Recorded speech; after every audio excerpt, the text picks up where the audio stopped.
And joining me right now here on the Mark Mosey Show on the Anidjar and Levine Accident Attorney Studios is my great friend and one of the legends when it comes to previewing a new season of college football.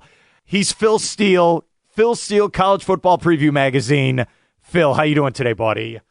I am doing great, Mark. Always good to hear your voice, my friend. How many years now doing this? Come on, you can tell us. Believe it or not, this is the 32nd year of the magazine, and each year we get a little bit bigger, a little bit better. 376 pages this year. It takes me 7 months to produce this thing. 7 months. But you love it, even after 32 years, right? Oh, absolutely. You know, one of my favorite parts, Mark, is talking to the head coaches. Spend on the average, about an hour with each head coach. This year I talked to 133 of the 138 coaches out there, and that's probably my favorite part of the magazine. But, yeah, it's a labor of love. Okay, before we get into the teams, how can we get the magazine in person? Can we order it online? The floor is yours, Phil. You're a heck of a guy, Mark. The only two brick-and-mortar stores that you could get the magazine at are Barnes & Noble and Books A Million. So don't waste your gas money driving around. Barnes & Noble, Books A Million are the two exclusive dealers of the magazine. Or you can go online to philsteele.com. When you go to philsteele.com, we're going to charge you a shipping charge. It costs to ship things, but we do give you the digital magazine absolutely free. And also on philsteele.com, we actually have an FCS magazine with 2 full pages on every FCS team up there, digital only. But go to philsteele.com, check that out. Check out my daily blog on a daily basis as well. I'll just say this. I know the Heisman Trophy is the highest honor in college football, but if you're a player and you get your photo on the cover of a Phil Steele magazine, that's a big honor, isn't it, Phil? Well, I hope so. And we do put a lot of thought into the selection process of the players on the cover every single year. That is really cool. Let's get to the Florida Gators. We'll start with them. I told you off air, I met John Sumrall last week there at Media Days. Wow. I was so impressed by him at the podium, talking to people. He did everything right. What are your thoughts on the new coach there in Gainesville? I've been impressed with John Sumrall since the first time I talked to him when he was back at Troy for 2 years. He took over a team that missed out on a bowl game 3 straight years, got him to the conference title game both times. Then he took over a Tulane team that was riding high, and guess what? Got him to a conference title game both times. So I think he's a coach that leaves no stone unturned. Definitely a forceful person, and I really enjoy my conversations with Coach Sumrall each and every year. Now, he's stepping into a tough situation because of Florida's schedule this year and the players that they lost. They lose some key personnel. But I thought Coach Napier did a good job recruiting. Coach Sumrall's done a good job adding to the talent level, and I think he's going to have a solid first year. What do you think of Jaden Baugh as a workhorse in the SEC then? Wow. I mean, this guy was something last year, averaging 5.3 yards per carry. This guy's physical. He's big. He's got short area quickness, and getting a phone booth. He's gonna maul you a little bit. He's got great hands, route runner, and I think he's going to have a big season this year. Does it matter who starts the opener, or is it more of get ready for September 19th at Auburn for the quarterback position? Yeah, I think that might be the way to look at it because they are still looking who the quarterback's going to be. Now, I'll say Aaron Philo does have a step up because offense coordinator Buster Faulkner was his coach at Georgia Tech and was very high on him. But T.J. Jones isn't going to let him just win this job. So T.J. Jones, you got to like the athleticism that he has. I think it's a great battle, and they're in good shape no matter who gets the job. All right, is 7-8 wins? Are you okay with that if you're the University of Florida for year one then? This year I would be because, you've got a lot of new personnel coming in.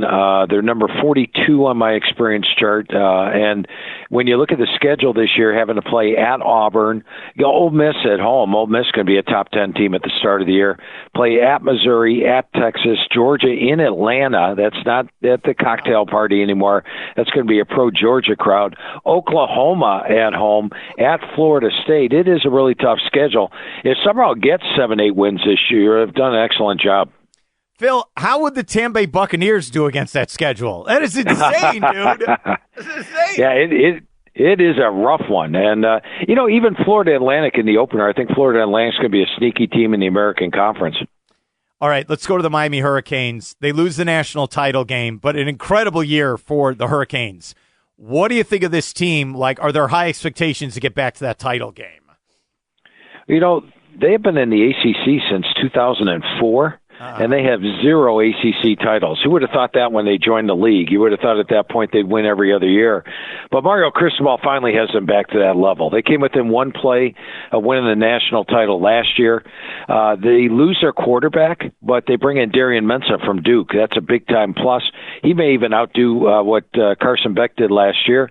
He also brings his top receiver with him, and Cooper Barkade, and that's added to Mark Fletcher, super impressive in the playoffs. Malachi Toney, this guy is a Heisman candidate because he's a receiver, he's a runner. He even threw 7 passes last year. It can hurt you in the return game. Watch out for him. Now, your biggest question mark with Miami is the offensive line, but I've been talking to Coach Cristobal all the way back since he was the head coach at Florida International, and I can tell you he always develops a solid O-line, so that's not a concern of mine. They are the best team in the ACC and a legitimate national title contender again. Is the U back then in your eyes? Yes, absolutely. Mario Cristobal knew what it was when the U was that team, and he has them back to being that now, especially with the NIL money they have and the players he's bringing in. Is this better for college football that the Miami Hurricanes are good at football again? Always better when the big names are back to being something. And I'm going to go out on a limb here. First ACC title ever, and they joined the league 20-plus years ago. Such a crazy stat. You're absolutely right. We're here with Phil Steele. Let's go to Tallahassee. Dude, I'm not going to lie to you. No buzz. Nothing. No chat. No, I've never experienced this before at Florida State football, and it kind of breaks my heart. What are your thoughts on the current state of the program then? They have talent, and I think Coach Norvell did a good job in the portal this year, bringing in some guys. He also has Deuce Robinson back. And last year, they were better than their 5-7 record. Remember, at one point, they were 3-0. They had the impressive win over Alabama, blew out a couple opponents. Then they lost in 2 overtimes to Virginia. They lost by 6 to Miami. They lost by 3 to Pitt, and they lost by 7 to Stanford. And then had a tough 5-7 season overall. They've got good talent coming back. Offensive line, defensive line, both top 25. Receiving core, running backs, both top 10. And I think they get good quarterback play out of Ashton Daniels.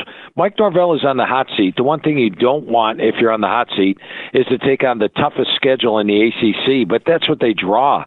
I think the top 4 teams in the ACC are Miami of Florida, Clemson, SMU, and Florida State. They also have to play Virginia, who was in the ACC title game last year, and then a couple of teams which I'm very high on this year, Pitt and NC State. Very little soft touches on the schedule this year for Florida State, and they also play Florida in the non-conference. It's going to end Alabama, by the way, in the non-conference. That's probably the toughest schedule any ACC team faces this year. All right, real quick with the follow-up. I just want to clarify this. Who is the quarterback for Florida State football this fall then? I'm going to go with Ashton Daniels from Auburn. He's a guy that is a dual threat. He's underrated. He's got great arm talent, and he's got some starting experience. Remember, he started all 12 games for Stanford, and so I like Ashton Daniels. I think he'll do well. You talked about that tough schedule. Same thing with the Gators. Is 7 or 8 wins good enough for Norvell, or does he have to do better than that? I'm going to say 7 with the expensive buyout that they would have to have for Norvell would be enough. Let's get them back to winning a winning record this year with that schedule and see if we can't build on it for next year. We're here with Phil Steele. Let's go to East Orlando. UCF, year 2 of Scott Frost. I call it 2.0. I was here for the first round with him. What do you think of this football team where they're coming off a year not going to a bowl game? Here's the amazing thing. When I talked to the coaches this year, Mark, they would say, "Hey, Phil, how you doing?" And my response was always, "How am I doing? I'm doing great. There's no second transfer portal window. I don't have to rewrite 138 teams in a month of May. I'm living life over here." And each coach would come back and say, "Phil, I love the fact there's no second transfer portal window because we felt like more of a team this spring. The guys we took into spring were the guys we were coming out of spring with, and we're going to go into the season with. We could be tough on the players. We could list them third string. We knew they weren't going to leave, and the players didn't have to worry about getting replaced. I bring that up because last year when I talked to Scott Frost and going over the UCF roster with him, after spring practice was over, I would say, Coach, what about this guy? He's like, Phil, I don't know. I haven't seen him yet. He hasn't been here. UCF brought in like 30 players after spring practice last year that hadn't even been there in the spring. Now, they're a much more stable team. They did bring in a lot of transfers once again, but at least this time they were all in for spring practice. And I really like the addition of Alonzo Barnett at quarterback. This guy started out the year, didn't run a lot at James Madison early, but at the end of the year, he was back in full form, running that football, and led James Madison all the way to a playoff spot. This is a lot more talented team than last year, a lot more experienced team than last year, had the benefit of spring practice. I've got them on my most improved list. I think they do get back to a bowl game this year, and it's going to be a much better year, too, for Scott Frost. Is it okay? I want to see Rocco Marriott, the freshman. Can he play a little this year as well at quarterback? Yeah, that'd be a lot of fun to see. This is a guy that has a chance to start in his career. He's a guy that led his team to the Missouri 5A title, and I think that he's 6'4", 220. He's got the measurables. I need a name like Rocco Marriott. I think it's fantastic. My name's not as good. It's not as sexy. It's not. All right, South Florida. They lose Golish to Auburn. They had a great year last year. What do you think of the Bulls then here this fall? Well, one of the benefits for South Florida is they do have one of the best NILs out there in the American Conference, so they're going to bring in talent. Brian Hartline's known for bringing in talent, especially at the receiving core at Ohio State. And they've got players. I mean, Michael Van Buren and Luke Kromenhoek battling for the starting quarterback job. We'll see who gets it. They brought in a ton of transfers this year, and the majority of them are solid. Like I said, they've got the NIL money to be good. Do I think they're going to match last year's win total? I think it's going to be tough. There's a lot of transition this year. They come in number 95 on my experience chart after being number 14 last year. And keep in mind, the straw that stirred the drink last year was Byron Brown at quarterback. He had a 28-7 ratio, was a 1,000-yard rusher. They also lose their top 2 running backs from last year, the top 2 receivers from last year, their punter from last year. So it's a lot of transition here. I think it's going to be a little bit of a rebuilding year. I still think South Florida easily makes a bowl game. They've got the talent to get there. I don't know if they're going to be able to match last year's 9-win total, though. I don't think either. All right, before I let you go, and again, thanks for coming on, Phil Steele. My operations manager, Mike Tyler, loves the Ohio State Buckeyes. I have to ask about his Buckeyes. Are they going undefeated? Championship? What's your expectation? I'll tell you, Ohio State probably has the best offense in the country this year. They've got Julian Sand back at quarterback, who did well as a first-time starter. They got Bo Jackson, a 1,000-yard rusher at running back. They've got the best receiving core in college football, led by Jeremiah Smith. And I thought the offensive line last year was a little above average. This year, I rate it the second-best offensive line in the country. So that's an explosive offense.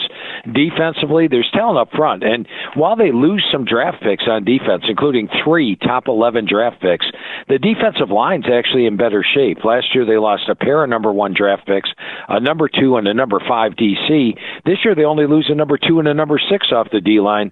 I think that D-line and also the fact that Matt Patricia's defense coordinator helps. Now, what I don't like about Ohio State is a much tougher schedule this year. They have to play Texas on the road, Iowa on the road, Indiana on the road, USC on the road, and Nebraska all on the road. So I don't think they get an undefeated season, but I do think Ohio State makes the playoff this year, and with the talent they have, as we saw with Miami last year, Miami didn't even win their own conference, and here they were playing in the national title game.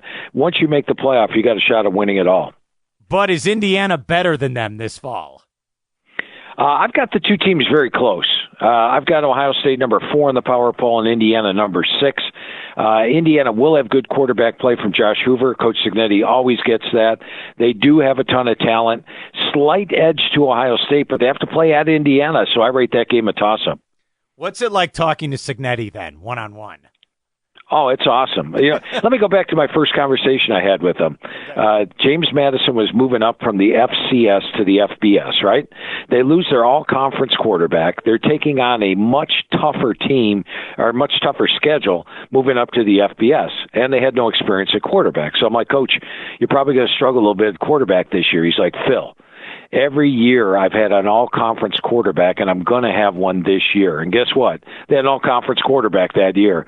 So when he talks, I listen. This year talking to him, I asked him about Hoover, and I asked him about Mendoza, and he said they're in about the same shape coming out of spring. He always has an all-conference quarterback. Watch Josh Hoover this year. He's going to have a really good year. You make it sound like you're talking to like an 80s WWE wrestler. That's what it sounds like. No, he's very, very personable. When he wants to make a point, though, he will. He will. All right. Who's sort of like when he took over Indiana and said, "We're going to beat Ohio State. We're going to beat Michigan." Everybody's like, "Yeah, right." And guess what? He did. All right. Who's your pick to play in the national title game? This year I went with two teams, one out of the SEC, Georgia. I think when you look at Georgia, they're probably the most complete team. They're very deep. They're a homegrown team. Basically, everybody recruited there. They've added to the transfer portal in some areas, but defense goes 3 deep. Gunnar Stockton, I'm a big fan of. This guy's had a 16-2 ratio against ranked teams last year. Great on fourth down, great in the fourth quarter. They do have to play Alabama and Ole Miss on the road, but I picked Georgia to win the SEC last year. They won it. Their big thing that they need to get over that bye week. The bye week has tripped them up twice. Of the 8 teams that have had a bye week in the playoffs, meaning you sit for 4 weeks while your opponent just played last week, those teams are 1-7. The only one that passed that test was Coach Cignetti at Indiana. I think Smart will get it figured out this year, get over that bye week, and contend for the title. But number one, I went with Notre Dame. And with Notre Dame, I'm a defensive guy. They last year held opponents to 95 yards per game below their average, and this year they got 9 starters back on defense. I'm on the Joe Moore Award Committee. So I value offensive line play. They have my number 1 rated offensive line in the country. They got a veteran quarterback in C.J. Carr, who had a 20-6 ratio last year. He's actually the Heisman front runner. And then you look at their schedule. It's not like Ohio State's at all. They have 2 tough games, at BYU and home against Miami.